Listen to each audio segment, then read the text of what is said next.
Hello बच्चों, कल हमने आपको वीडियो में अपने केमिस्ट्री 11th के क्लास में थोड़ी सी बातें बताई थी। जहाँ तक मैंने बताया था कि केमिस्ट्री की ओरिजिन कीमिया वर्ड से हुआ था।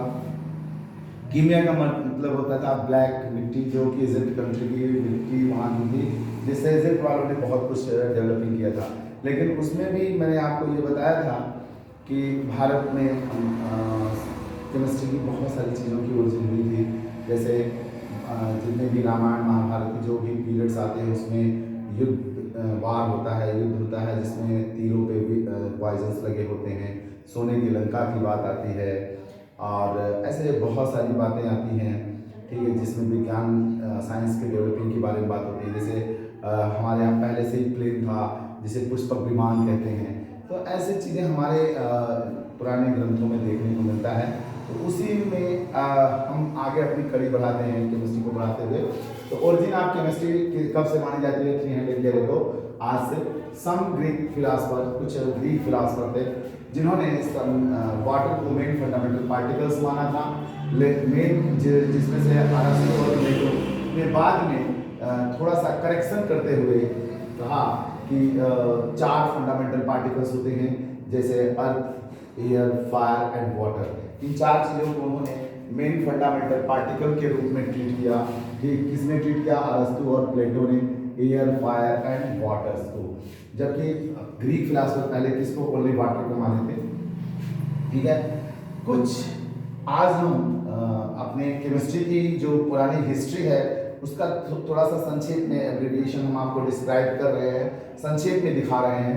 देखते हैं सबसे पहले 350 BC एशियन पीरियड, जिसे हम एशियन पीरियड भी बोलते हैं, में फर्स्ट एक बुक डिस्कवरी हुई थी, आई थी, जिसमें डिस्क्राइब किया गया था मेटलर्जी के बारे में, धातुकर्म के बारे में, पेंटिंग्स के बारे में और फर्मेंटेशन के बारे में, जिसमें एल्कोहल बनाया जाता है फर्मेंटेशन के थ्रू।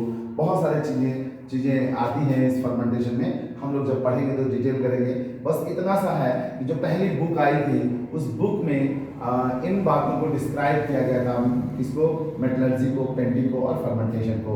ठीक है, इसी समय सबसे ज़्यादा केमिस्ट्री की जो डेवलपिंग हुई, उसका काफ़ी ग्रोथ हुआ। वो था कंट्री कौन सा? हमारा चाइना था, इंडिया था, इजिप्ट था, यूनान था। ठीक है, नेक्स्ट हमारा आता है 350 टू 1500 BC, जिसे हम इजिप्टियन पीरियड भी बोलते हैं। इस पीरियड में केमिस्ट्री का सबसे ज़्यादा डेवलपिंग हुआ।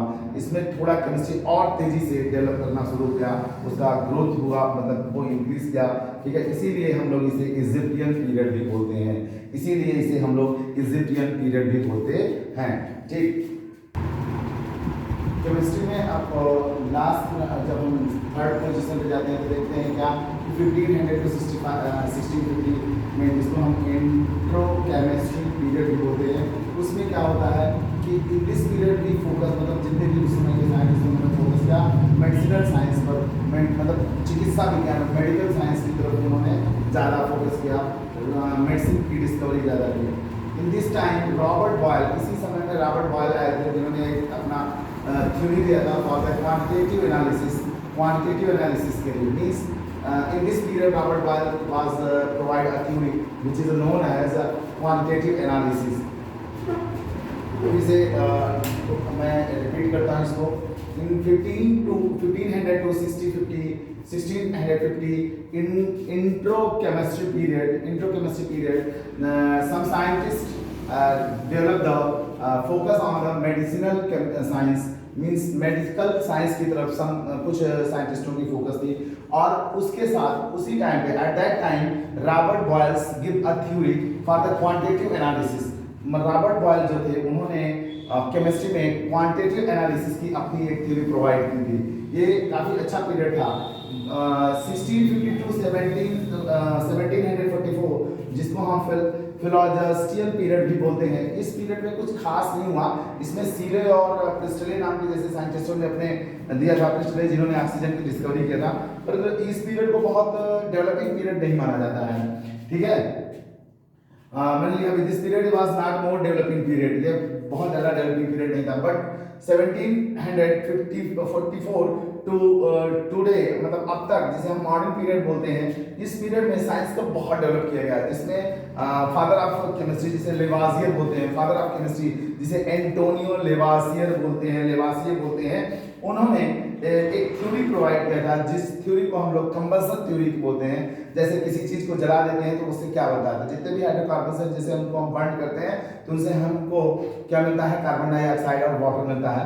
कुछ अलग अलग कंडीशंस हैं, लेकिन नॉर्मली हम लोग जब जलाते हैं तो ऐसा ही कुछ होता है। उन्होंने सबसे पहले अपना एक कंबशन थ्योरी दिया और साथ में ही लॉ ऑफ मास एक्शन को भी प्रोवाइड किया। लॉ ऑफ मास एक्शन क्या होता है, लॉ ऑफ मास एक्शन इसी चैप्टर में हम आगे कंटिन्यू करेंगे, ठीक है।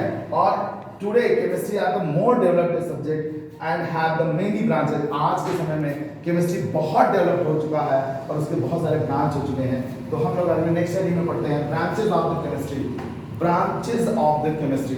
शायद जल्दी जल्दी हो रहा होगा, मैं और थोड़ा स्लो करता हूँ। Branches of the chemistry, chemistry के ब्रांच क्या है। तो chemistry are divided into two parts. Chemistry को नॉर्मली दो पार्ट्स में डिवाइड किया गया, पहला है थ्योरेटिकल केमिस्ट्री और दूसरा है अप्लाइड केमिस्ट्री। तो थ्योरेटिकल जो केमिस्ट्री आई, थ्योरी आई, उसमें किसको डील किया गया था, कुछ लॉ थे, कुछ थ्योरी थी, कुछ हाइपोथेसिस थे, मतलब कुछ इमेजिनरी परिकल्पनाएं थी, ठीक है। ऐसी चीजों को इस क्या कहते हैं ब्रांच में रखा गया था। अप्लाइड केमिस्ट्री में क्या आता है, in this branch we deal with the some rules and theories. इसमें कुछ रूल्स आ गए थे और कुछ थ्योरी भी आ गई थी, उन पे डिटेल किया गया था।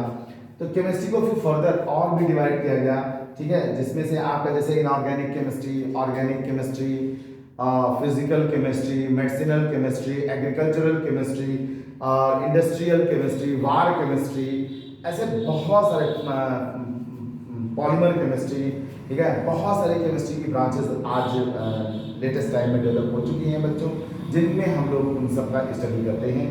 अब इसके आगे का वीडियो हम लोग अगले वीडियो में देंगे। धन्यवाद।